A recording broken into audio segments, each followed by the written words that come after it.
different conversation in the West's defense. It was the privately run USA House, which is endorsed by the State Department, funded by big American companies, which did pull an event with you with Fortune yesterday. Yeah. And I guess I wondered to begin with, what does that tell you about the way the U.S. private sector, which is really very heavily represented here, so you don't get me in trouble right off the bat. Political moment.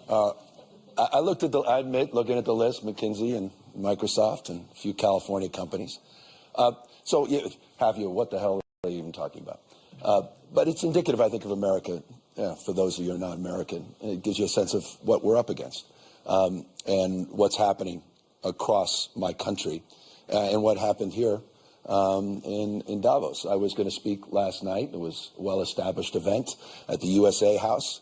Simple conversation, discussion. After Trump's speech, they made sure that I didn't. They made sure it was canceled. And that's what's happening in the United States of America. Freedom of expression, freedom of assembly, freedom of speech. It's America in reverse. They're censoring historical facts. They're rewriting history. They're censoring books, 4,340 books, in libraries and in schools, banned in the United States of America. You're watching institutions. Any institution of independent thinking is under assault and attack by the Trump administration. You're seeing what's playing out in the streets of American cities, what played out in California, the second largest city in the United States of America. 4,000 National Guard were federalized. 700 active duty Marines were not sent overseas. They were sent to my largest city in the state of California. Masked men. Guy Greg Bavino, dressed up. It's as if he literally went on eBay and purchased SS garb. Greg Bavino, secret police, private army, masked men, people disappearing, quite literally, no due process, windows being smashed, seatbelts on, being, literally just sort of cut off, people dragged in the streets, kids separated from families, knocking on doors, racially profiling American citizens. So is it surprising the Trump administration didn't like my commentary and wanted to make sure that I was not allowed to speak? No, it's consistent with this administration and their authoritarian tendencies. Forgive me, these are objective facts. But I would say this was not, just to be clear, this was a private enterprise endorsed by the State Department, but these are a lot of decisions are being made by private companies right now. This is, this is a capital. This is probably the central global gathering of CEOs. And I guess I wonder if you can give me a review of how you see these folks. And you know your way around this world. How you see those people behaving. Society becomes how we behave. We are our behaviors. We're not bystanders in this world. The world we're experiencing happened on our watch. So in the relationship to your question, yeah, they're complicit in some respects to this moment. And forgive me, you brought up a tweet, but part of my approach has been a little more aggressive than perhaps a lot of American politicians. I created a Patriot site. On the site, you can go. There are knee pads that are available to purchase. The last round of knee pads sold out, just as our law firms are selling out. Many American universities are selling out, and yes, many corporate leaders are selling out to this administration, selling out our values, selling out our future, selling out what makes America great, and it breaks my heart. And people need to stand up. People need to, courage of their damn convictions. We're the 250th anniversary. The United States of America this year. It's the 250th anniversary. The best of the Roman Republic, Greek democracy, co-equal branches of government, the rule of law, popular sovereignty. Tell me that reflects the America you read about today. There's no rule of law. It's the rule of dawn. I hope for Europeans, it's dawning on you. It's not the rule of law. You don't have co-equal branches of government. You have a supine Congress. You don't have a Speaker of the House. It doesn't exist. Popular sovereignty being challenged every single day by voter suppression, trying to rig elections. I mean, heck, Donald Trump tried to steal the election, the last election, tried to light democracy on fire, and then pardoned everyone that participated in that. Is anyone paying attention to what the hell is going on in the United States of America? So my state of mind is a little different, perhaps, than many others. I won't be complicit at this moment. I won't. I can't. I can't look my kids in the eyes. And so I'm just blessed that I get to represent a state that's larger than the size of 21 U.S. states combined. Where 27% of us are foreign-born. We practice pluralism. That's a word you haven't heard in America in a year. Where we dominate in every critical category in terms of energy and daring and entrepreneurialism and innovation. Look, give me a category. And California outperforms, fourth largest economy in the world. And so we can punch above our weight. We can come here with formal authority and a little moral authority. And I tell you, we need a little moral authority in our body politic in the United States of America today. Governor, how do you balance? Good morning, everybody. Sorry. I figured we would.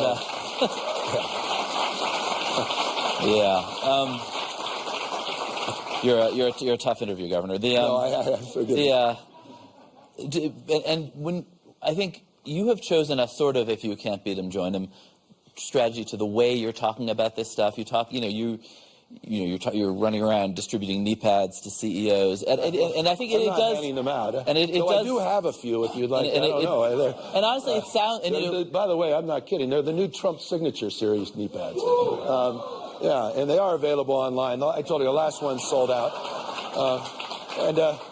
And I just want to sort of. It's a serious moment. It actually, but we laugh. Anyway, these are available and in bulk too. But I want to read you a couple of things the U.S. government has said about you in the last 24 hours or so.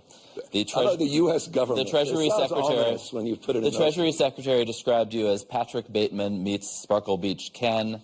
The White House Communications Director. That was the U.S. Secretary of Treasury. I have a couple more, and then you can respond. The White House Communications Director called you Gavin Newsom, and an official White House account, a federal government account, described you with I'd say very online sexual slur that people here probably don't want to hear at 8:30 in the morning.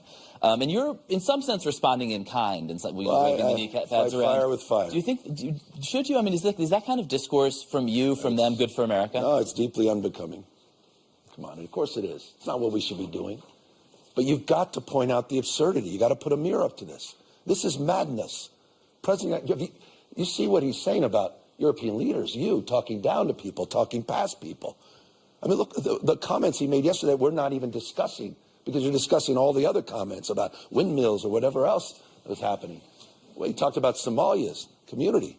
This is not normal. It's a deviation of normalcy. We've got to call it out. So I put a mirror up to Trump and Trumpism in all caps. And it was ironic because Pravda, Fox News in America, others, they got offended by it. They said, well, where's his mother to wash his mouth out with soap? I said, well, where the hell have you been?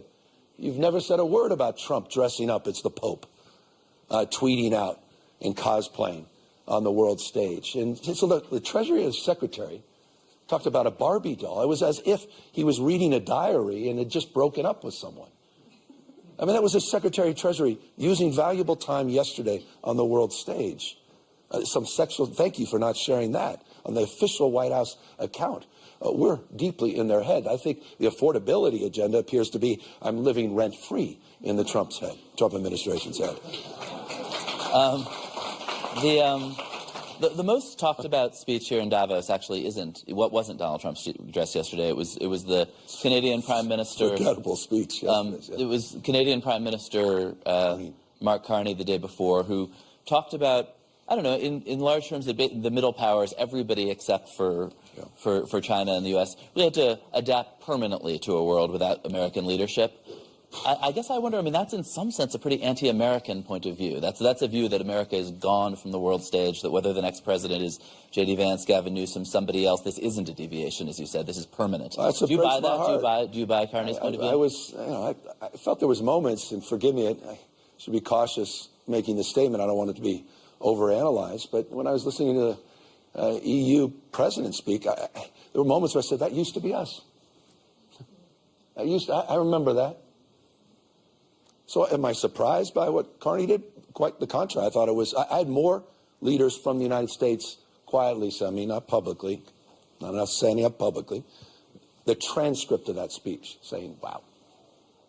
They were, God in Trump said yesterday, he brought it up. You know everything about Trump because it's what's not in the teleprompter that tells you everything you need to know about where Trump's head is on things. It was incredibly effective. The markets were more effective. Markets. It's not Mother Nature thought a most powerful force on earth with Mother Nature, but it's the markets, particularly the Trump administration. Combine that with the comments of Macron, combine that with the EU Commissioner, but the clarity that came from Prime Minister of Canada. But the fact that he went to China, came back with a deal, started introducing low-cost, high-quality electric vehicles, not made in Michigan, Detroit, but overseas into Canada.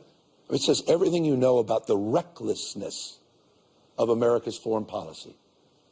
Everything you need to know. You know it intimately, but it's a remarkable thing to break down 80-plus years of alliances. It takes decades and decades to build trust in organizations, the architecture of that. It takes weeks, tweaks, hours, minutes sometimes to destroy it. Destruction is not strength. The Trump administration is weakness masquerading as strength. And people need to understand that. That's reflected in the tweets. That's reflected in canceling people. That's reflected in sending masked men into American cities. It's reflected at this moment. So I respect what Carney did because he had courage of convictions. He stood up. And I think we need to stand up in America and call this out with clarity. We can lose our republic as we know it. Our country can become unrecognizable in a matter of months, just not years. It is code red, blinking red in the United States of America. So forgive me, I feel this with passion, some indignancy that someone frankly has taken it for granted all of these years. And it's why I came here to Davos to call it out. And I wish there were more of us doing the same, because there are more of us. And on that, forgive me, I want you to know Donald Trump is an historic president. That's absolutely correct. He's historically unpopular in the United States of America. In every category, he's underwater. He will be remembered in years, not decades. He's not going to run again. Time of life denies that. Not a state of mind, but time of life.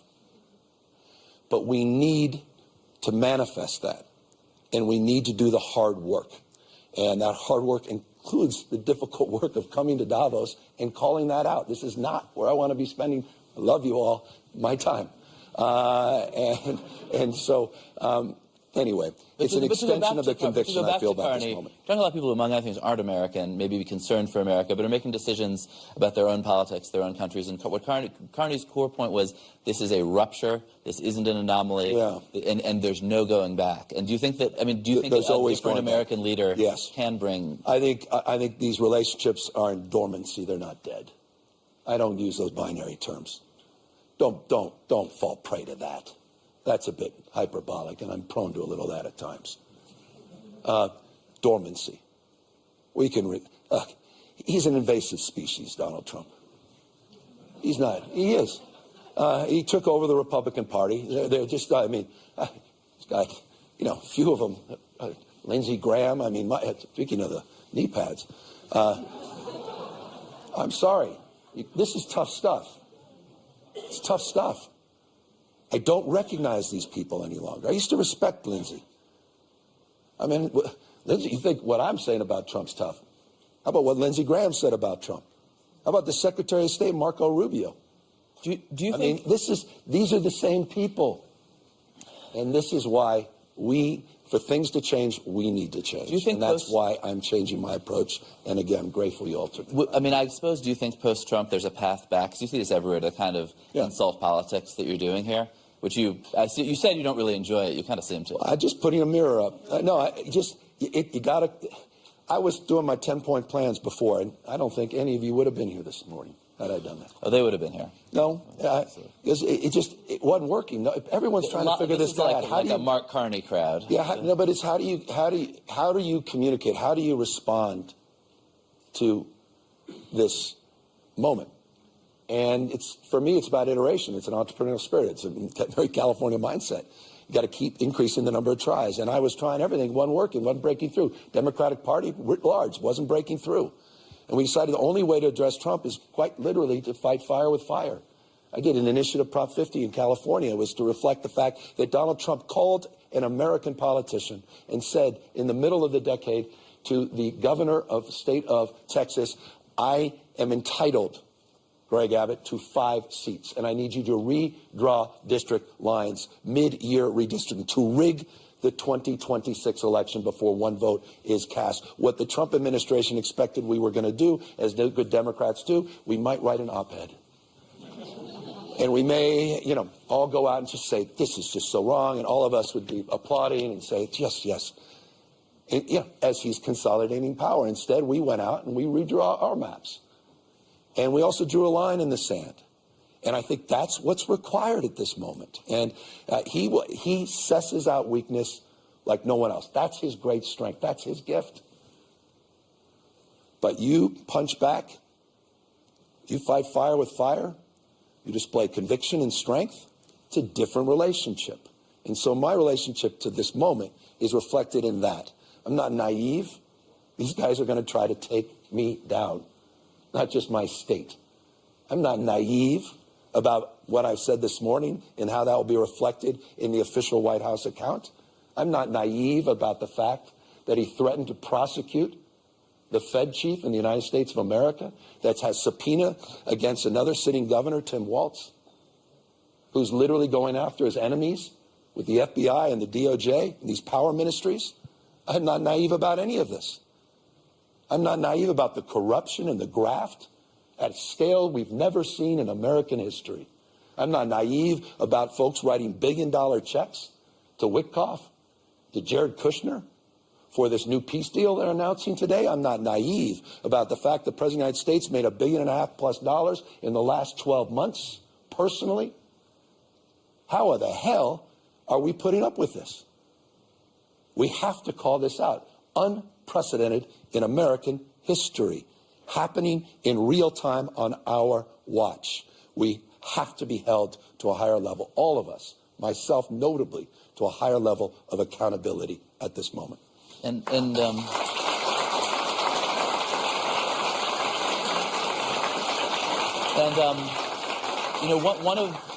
think one of the main reasons that that he has been successful is because the Democratic Party is so discredited in the eyes of so many voters. Yeah. I have a couple of questions about that. One is big picture about California. People, you're in the midst of a enormous economic boom right now, and yet the state is on one hand running deficits, and on the other not always delivering services that it's from education to healthcare that your citizens are delighted with. And I guess I wonder how are voters looking at California, looking at New York, looking at Chicago, supposed to say, yeah, this is the model we want? Well, I'm proud of my state. We have more Fortune 500 companies than any other state in America, more scientists, engineers, more Nobel laureates in my state than any state in America, the finest system of higher public education in the world. We have 18% of the world's R&D, China 22%, Germany 21%, California 18% of the world's R&D. We're the center of the universe as it relates to AI. 432 of the wonderful, 50. but what about the governance? Well, the governance, with one of the lowest uninsured rates in America. You mentioned healthcare. We just did our State of Education report, which showed in every category, every classroom, making progress with our test scores. Our investments are paying off. Just did a big State of the State. The idea that these blue states have trouble, are spending more for less results? I don't know. Higher life expectancy, lower infant mortality, lower gun death rates, more productivity, higher wages, higher quality of life. $83.1 billion. That was the net contribution that we provided to the federal government versus red state like Texas. That was a taker state of $73.1 billion. So we're producing more. And people are, I think, creating more opportunities. So, look, are there problems? For instance, you're supporting the mayor of L.A. for re-election after these terrible fires that a lot of your citizens do feel was in part because of government mismanagement. Do you just reject that narrative that the government has anything to do with these things? I absolutely accept that we all should be held to a higher level of accountability in terms of our governance. And I think there's many areas of reforms that are necessary, so many areas of reforms that are underway. We can get into the specifics of any one of these issues. But the general notion that in the middle of winter, with 100-mile-an-hour winds that were attached to a fire, that somehow, by the way, there were 16 major fires in Southern California over a 2-week period, that somehow that had to do with fire hydrants. Is rather preposterous, and it was shapeshift because of the complete bullshit that came from Donald Trump and Elon Musk. saying somehow the sprinklers didn't work and the fire hydrants didn't work because we didn't turn on a valve in Northern California. These are literal words from the Trump administration. So I do reject that. Do I reject this notion of being self-critical about governance and management across the spectrum? No, that's fair game. And probably the biggest governance issue, policy issue, fueling right-wing parties in the United States around the country is immigration. And you know, I think liberal parties, again, in the U.S. and around the world, had a posture of welcoming immigrants that it just turned out a lot of Americans, a lot of Californians, but more Americans are unhappy with. Illegal immigration, the out-of-control border, but also it's the last issue on which Trump, though his numbers have been sliding, remained somewhat popular. And I guess I wonder, do you think that your party went too far, or that you went too far? And I think, for instance, you know, in extending Medi-Cal to the California healthcare program to undocumented immigrants, like, do you? Oh, two different I guess questions. on the big picture and the small picture, yeah, do you feel like you went too far? Two different questions. Do I believe in universal health care? Yes, regardless of pre-existing conditions, ability to pay, and your status. I campaigned on that, and we delivered on that, and I'm proud of that. We're one of 16 states to provide care to people regardless of their immigration status. By the way, we have universal care in emergency rooms, and you pay the price on the back end, at least Americans, for that, regardless of your immigration status. But the issue of immigration, Donald Trump is very unpopular on immigration. He's successful on the border. Separate issue, connected. And yes, the Democratic Party failed in the last few years on the border. And yes, I was critical of that. And yes, I put our own National Guard on the border the day I got elected into office in 2019, sent 394 National Guard down to the border. And we were very, very pointed with the Biden administration that we were failing to deliver border security for a number of years. On the larger immigration issue, I happen to share the same old office of Ronald Reagan, governor of California, who decided in his last day in office at the White House, and he gave a love letter to immigrants from around the world. It was a love letter to America and what distinguishes America from the rest of the globe. He talked about Lady Liberty's torch. And he talked about the vibrancy of newcomers, people coming all over the globe for riches and new beginnings, becoming Americans, and what defines our great nation. And that's the spirit that defines my mindset. Getting first-round draft choices around the rest of the world is what makes California so vibrant. It's because of that diversity, and it's because of people's willingness to dare and to match up with ideas and perspectives and backgrounds to come in to make a go of it, that has made California the fourth largest GDP in the world. But we have failed on the border, and Donald Trump is failing on immigration. His economic policy is not complicated. It's tariffs, which is a regressive tax. It's mass deportations, which is having a major impact on supply chains. And you've seen the American jobless rate. You're seeing it growing, the unemployment rate in America. Besson didn't talk about this. They had the worst jobs numbers in the first year of the Trump administration, outside a recession since 2003.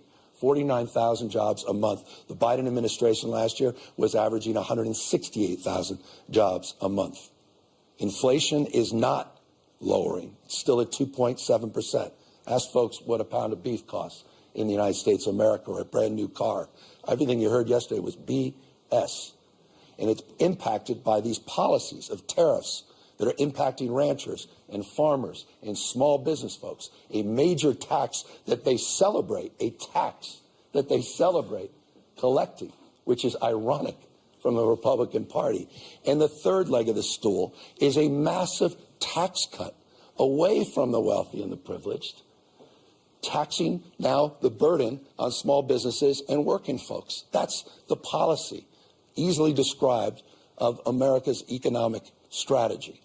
And it's a failed strategy, and the impacts of that strategy are being felt all throughout the United States of America, including my state that has been disproportionately impacted by these policies. So I'm very critical of those.